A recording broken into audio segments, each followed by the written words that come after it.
It's going to be really interesting. I mean, I love these next 2 weeks, right? You get a 7-day span because of the short week next week where you play two legitimate Super Bowl contending teams. And the way the Eagles looked yesterday, you go, wow, this could get ugly quickly if you're not on top of it this week. And so it's going to be a really, really cool challenge, I think, for this coaching staff and this group of players to take, because I think they're going to learn a lot about what true championship contention looks like and how far away they are from that. That's cool. I'm just worried that they're going to give up 50 points again. They might.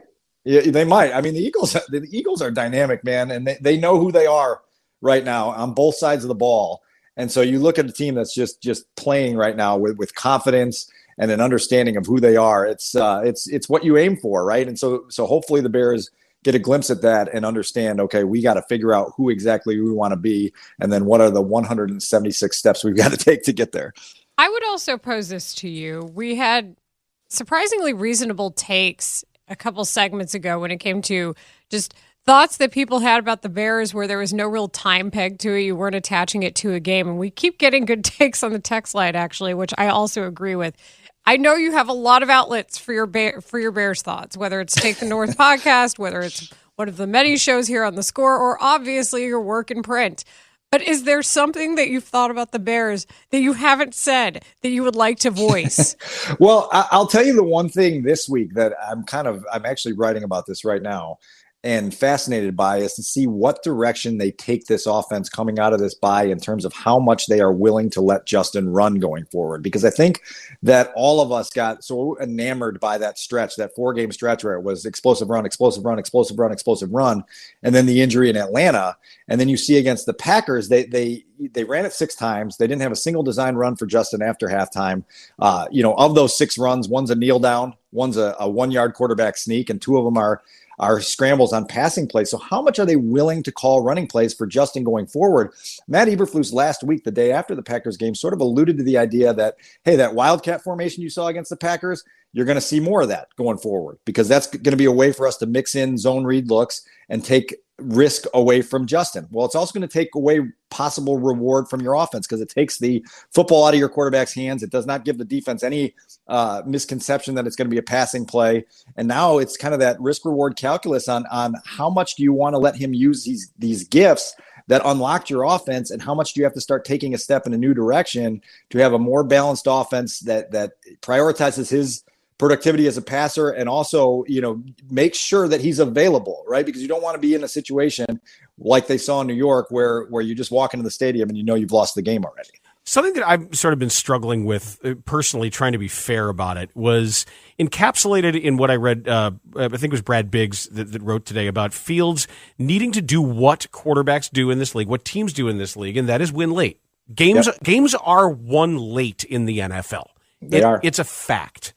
And yet, I don't think it's fair to put it on Fields personally at this point, particularly with this team, to say, well, he has to learn how to lead a team down the field. He has to learn how to win late.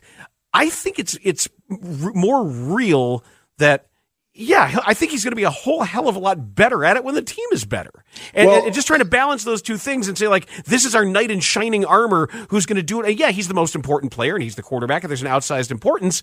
But to saddle him with too much of that is something I'm trying to keep from doing. Well, so this is where this discussion in particular is one that I think requires everyone to count to 5 and take a deep breath and then say what they have to say about it. Because before we fall into our tribes, because I think it gets lost in a shouting match really fast on what people are actually saying. And I'm with you that it is more a they than a he issue, but he is the engine of this thing, and no one is. I don't think it's unrealistic to say Justin was capable of beating, the Lions, the Falcons, and the Packers with one scoring drive late in the game. That wasn't some monumental task that no matter who you're surrounded with, you weren't going to be able to get done. We just watched Baker Mayfield on his second day as a Ram go down the field with Tutu Atwell and Ben Skronik and Van Jefferson, right? So it's not like this man, if you don't have talent, you can never get anything done in situational football. Justin's got to clear that hurdle, right? Can he get it done? Absolutely he can. Does he have all of the qualities that tell you he eventually will? Probably. But let's see it get going, sooner rather than later. And so I think it gets lost because when people say, it would be nice for him to win one of these games late, the field's backers just, the ears go up and the attack comes on what you're actually saying. But I think you phrased it pretty eloquently there. This is what this league is. You have to win games late. The best teams, the championship teams, have guys that when they get in the huddle, they know that drive's ending with a touchdown or a game-winning field goal, right? Like they just know that. They get in there and there's a presence, a belief, and it's a belief and a presence that's based on prior results. And so the quicker you start building that, the better off you're going to be, say week 11 next year when you're in the hunt and you're saying, let's go get this drive. The faster you have 2 or 3 games to lean back on and say, we've done this before, the better it is for everybody. I agree with that. I just also think that in this case, like many others, it's the Bears need to march down the field and win. It's not No just doubt. on Justin. If it were just Justin Fields, I'd be like, yeah, they'll probably win. I'll take that. But that's not how it works.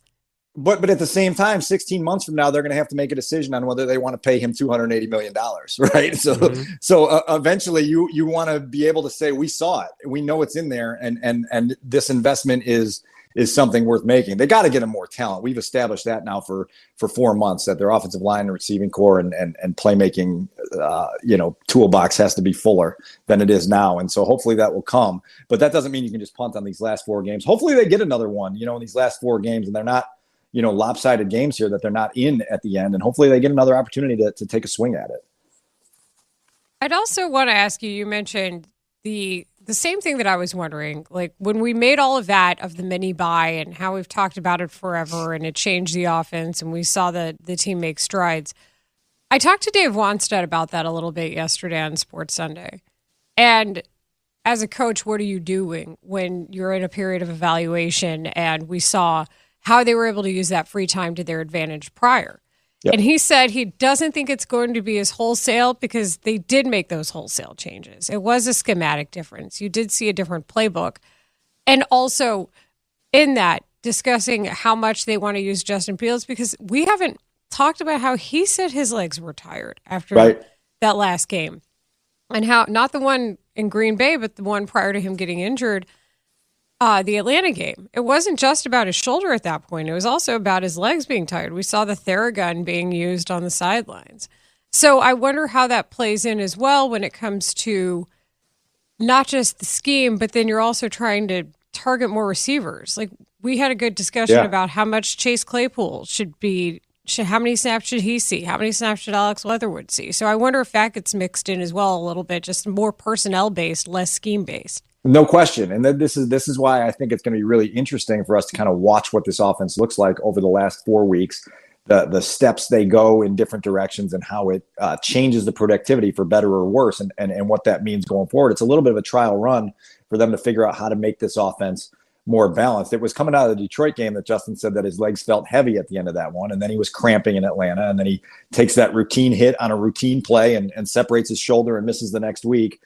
Because of that injury, and now all of a sudden, as a coaching staff, you got to say, man, we've got a lot to figure out here. It's a good problem to have.